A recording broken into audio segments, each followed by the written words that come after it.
এই ফলে আমার রাস্তা ইট লাগলে হলে গেলে সুমিয়ার ইট লাগছে এগুলো আমি বাস্তব হইয়া এই রাস্তাটা সেই ইট লাগাইছে তুমি এমপি লাগাইছি না সব জানি এই সুমিয়া লাগাইছি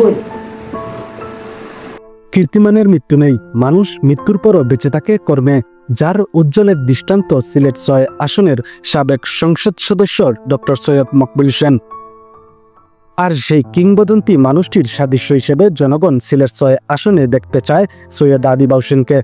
আমরা দেখিয়ে খুব খুশি হইলাম, তার প্রশংসা হওয়া লাগতো না, এই যে আমরা যেটা অনুদান পাইছি, আমরা বহুত দিন চলছি বিএনপি করি, যদি ইনশাআল্লাহ দান লইয়া আইতে পারেন বিপুল পিঠে পাস হইবে শেষ লইয়া আইলে দিমু মরমু আনমু আমরা আঠিমু হাঠিমু।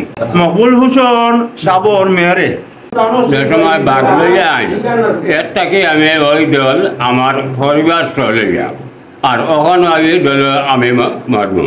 বাবার প্রতি জনগণের এই অনুভূতি ধরে রাখতে ব্যস্ত সময় পার করছেন বিএনপির মনোনয়ন প্রত্যাশী সৈয়দ আদিবা হোসেন।